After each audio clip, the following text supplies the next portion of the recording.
Bonjour, bienvenue sur ma chaîne. Ça fait un moment déjà que j'ai très envie de vous parler d'un auteur que j'adore et dont je suis les sagas depuis de nombreuses années. Je vais pas faire semblant que le moindre suspense, je veux vous parler de Rick Riordan. Rick Riordan, c'est un professeur, mais c'est surtout l'auteur du très connu Percy Jackson, que vous avez sûrement aperçu à un moment donné et que vous avez peut-être même lu. Percy Jackson, c'est une saga jeunesse de 5 tomes qui a commencé à apparaître en 2006 et qui a terminé en 2011. Ce sont des livres qui narrent les aventures d'un jeune garçon, Percy Jackson. Qui s'en serait douté? Percy va découvrir que son père est un ancien dieu grec et donc à partir de là, il va vivre plein d'aventures dans ce monde dont il ne soupçonnait rien et qui mélange la mythologie grecque avec l'univers d'aujourd'hui. Mais si Rick Riordan est surtout connu pour cette saga qui a d'ailleurs été adaptée en film et sérieusement, allez pas le voir, il est nul. C'est un auteur extrêmement prolifique qui a écrit et continue d'écrire beaucoup de livres qui se déroulent dans cet univers. Nous avons les Héros de l'Olympe, qui est la suite de Percy Jackson, et où la mythologie grecque va se mêler à la mythologie romaine, et une bande de héros vont devoir se mettre ensemble pour sauver le monde. Sauver le monde, c'est l'occupation principale des héros. Il y a aussi une saga en cours d'écriture dont 3 tomes sont parus, mais il y en a 5 de prévus, et qui se déroule donc après les Héros de l'Olympe, et qui va suivre le dieu Apollon qui a été transformé en adolescent, et qui va devoir, sauver le monde, en gros. Mais Rick Riordan ne s'arrête pas là puisqu'il exploite la mythologie égyptienne avec sa trilogie Les Chroniques de Kane. J'avoue, ça, j'ai juste lu le premier tome et c'était pas incroyable. Les personnages principaux m'ont un petit peu gossé. Rendu là, on se dit que c'est bon, que le bonhomme a quand même dû écrire assez de livres pour une vie entière. Que nenni!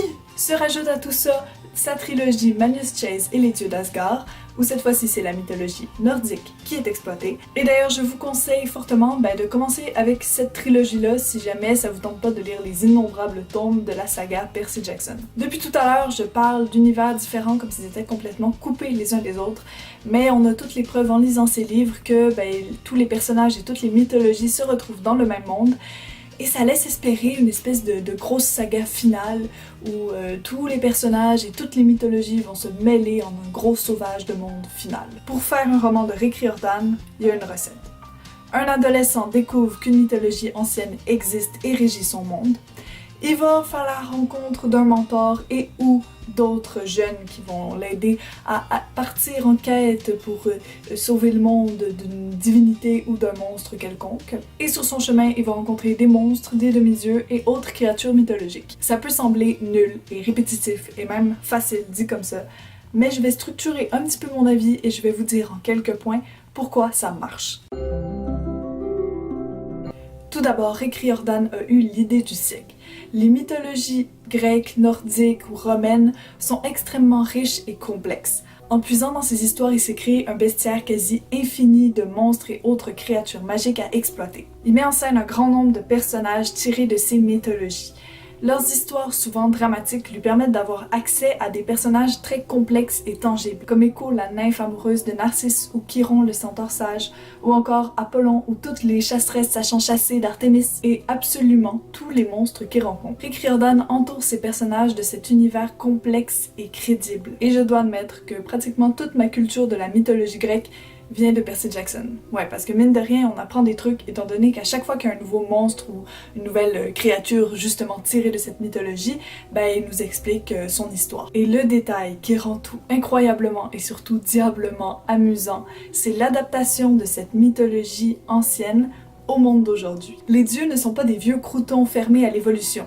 Au contraire, ils ont déménagé l'Olympe au sommet de l'Empire State Building. Apollon, dieu de la musique et du soleil, adore les Beatles et voyage en Ferrari décapotable parce que tant qu'à tirer le soleil, autant avoir la classe. Poséidon affectionne les chemises hawaïennes et les oracles utilisent Google Maps. La mythologie de Rick Riordan, tout en gardant ses valeurs et son ambiance antique, est parfaitement moderne et voir cette adaptation, c'est toujours une surprise de créativité. Les clins d'œil à notre monde d'aujourd'hui, à sa technologie et à sa pop culture sont toujours croustillants et hilarants. Rick Riordan puise dans notre culture contemporaine un nombre infini de références qui font qu'on s'y retrouve.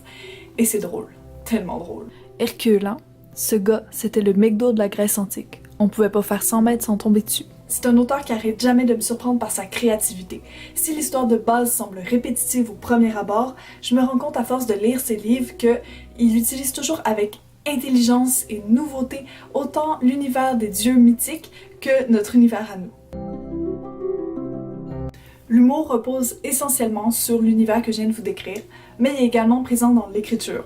On se retrouve avec beaucoup de phrases courtes, avec de l'ironie, souvent un côtoiement d'absurde avec un peu d'un côté pince sans rire, et toujours des personnages aux répliques mordantes. Pour mieux illustrer mon propos, il faut que je vous lise certains extraits. Cher Peter Johnson, si vous comptez rester à la colonie des Sans-Mêlés pour toute l'année scolaire, vous devez en informer la grande maison aujourd'hui avant midi. Si vous ne nous faites pas part de vos intentions, nous en déduirons que vous avez libéré votre bungalow ou péri d'une mort atroce. Des harpies de ménage se mettront au travail au coucher du soleil. Elles seront autorisées à manger les éventuels pensionnaires non inscrits. Tous les effets personnels abandonnés sur place seront incinérés dans la fosse à lave. Bonne journée! Parce que si on retrouve beaucoup d'humour dans les romans de Rick Riordan, il y a aussi énormément d'émotions. Des personnages au passé et au destin tragique, des ados qui vont devoir lutter contre la haine, le désir de vengeance, la solitude, la trahison. Ces personnages ont souvent des situations familiales difficiles, ils vont devoir traverser le deuil et la plupart de leurs quêtes vont leur apprendre à se débrouiller. Mais tout seul, jamais vraiment.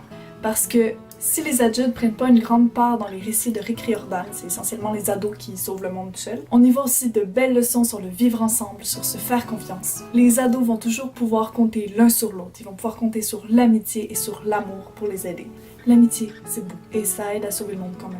Sincèrement, je pense pas qu'il soit possible de vivre toutes ces aventures sans être ému au moins une fois. Je pense notamment au personnage de Léo qui a ce sentiment d'être de trop dans un groupe qu'on a tous vécu à un moment donné, et aussi à celui d'Apollon qui vit une très belle évolution et qui va avoir une amitié avec une petite fille un petit peu excentrique.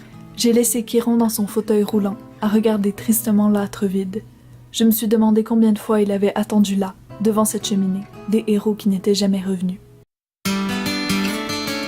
Maintenant, on arrive au meilleur. Mais avant, comme je me sens pas la plus pertinente pour parler de manque de diversité et de représentation dans les médias et la culture, je vous renvoie à quelques liens en barre d'infos. Sérieusement, allez voir. Ça va être des personnes beaucoup plus concernées que moi par ces sujets-là et qui vont donc beaucoup mieux en parler. En commençant Percy Jackson, j'étais plutôt jeune et je me rendais pas vraiment compte du manque de diversité dans les livres notamment. Mais maintenant, depuis quelques livres de lui, je pense notamment à Magnus Chase, aux Héros de l'Olympe un petit peu et aux Travaux d'Apollon, j'ai réalisé que Rick Riordan nous offrait de plus en plus de diversité dans ses œuvres. Je pense notamment aux Héros de l'Olympe, qui sur 7 personnages principaux, il y en avait seulement 3 de blancs. C'est malheureusement assez rare pour être souligné. Allez voir les liens dans la description. Rick Riordan va de plus en plus loin dans ses choix de représentation.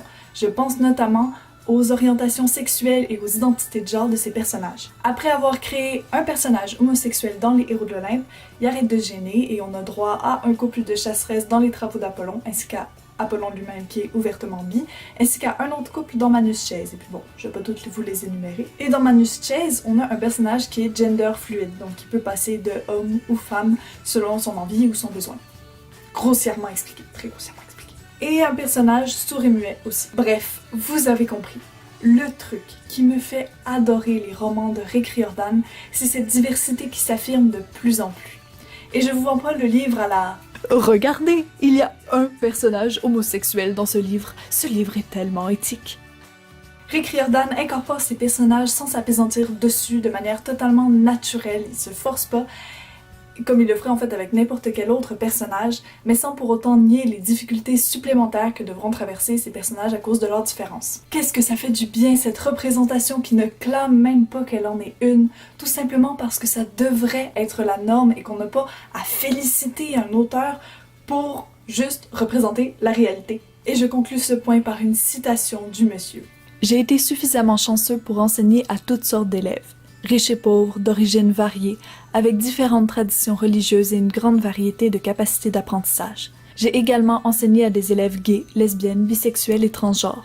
La plupart ont eu de la difficulté durant l'adolescence, qui sont des années compliquées pour tous les enfants. Tous mes élèves ont enrichi mes classes. Ils ont fait de moi un meilleur professeur et un meilleur écrivain, et ils méritent tout mon support. Les enfants qui ne sont pas hétérosexuels existent. Prétendre le contraire, c'est être un mauvais professeur, un mauvais auteur et un mauvais citoyen. Ces livres, c'est l'acceptation, c'est dire à ces enfants « tu existes. Est-ce qu'un message peut être plus beau et plus vrai? Et voilà, c'était ma présentation d'un auteur jeunesse que j'aime beaucoup et que je suis depuis des années. Et que j'aime encore plus maintenant que je vois toute la force et la beauté de ces messages. Faire cette vidéo, ça a été très important pour moi, mine de rien, je m'en suis rendu compte en la faisant. Parce que ce sont des livres qui ont énormément compté pour moi, et ce sur un long laps de temps. Je pense que Rick Riordan, c'est un auteur qu'il faut garder à l'œil. Il est en constante évolution et j'ai super hâte de voir ses prochains titres. Je vous souhaite plein de belles lectures et je vous donne rendez-vous dans les commentaires. Et si on parlait des sagas qui vous ont marqué? Prenez soin de vous. Maman m'avait préparé des gaufres bleus et des œufs au plat bleu pour le petit déjeuner. C'était une habitude marrante qu'elle avait. Elle fêtait les grandes occasions avec de la nourriture bleue. Je crois que c'était sa façon à elle de dire que tout était possible.